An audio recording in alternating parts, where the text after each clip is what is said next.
Our first Bulldog of the morning is Albert Reese, Canadian native. He's ready for your questions. Who would like to ask first?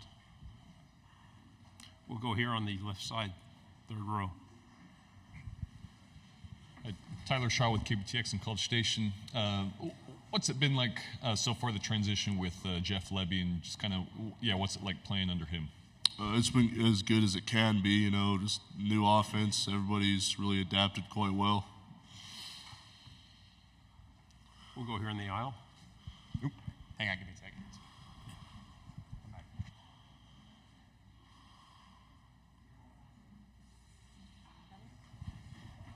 What differences have you seen from Levy and before, just with the team and the way the offense is?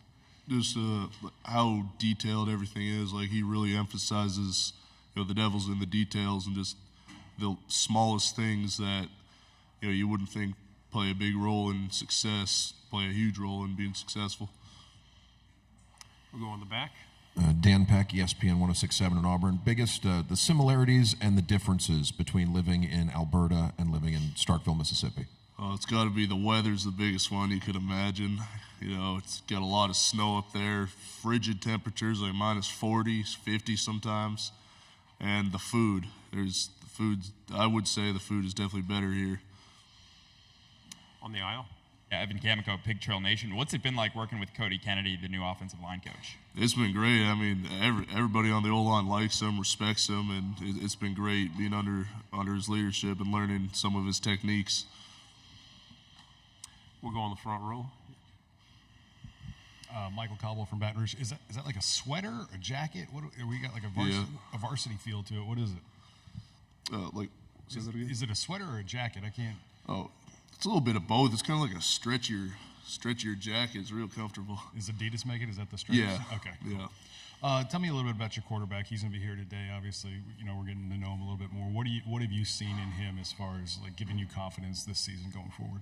I think he's a natural leader. He's very good at bringing everybody together and just making sure everybody's on the same page, knowing what the expectations are, holding people accountable. I think that's actually probably his biggest and best asset.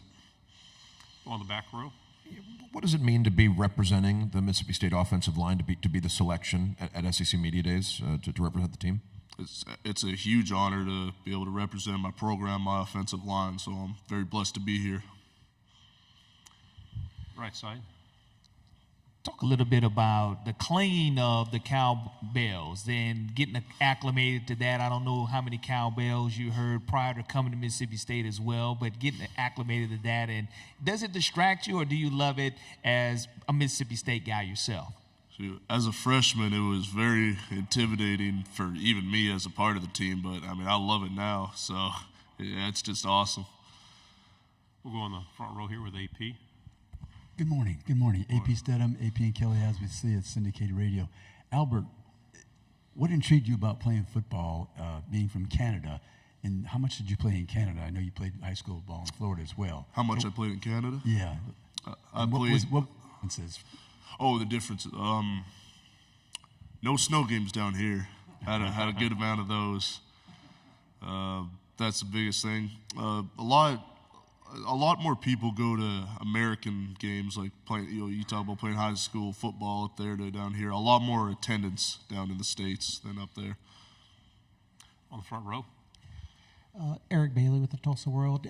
When you're learning Jeff Levy's offense, when he's installing his offense, do you look a lot at Oklahoma film, and how do you get acclimated to the fast-paced offense? He wants to snap it fast. How much of a chore is that for the offense? Well, yeah, we do look a lot about his Oklahoma film because that's where he was most recently, and we could plays.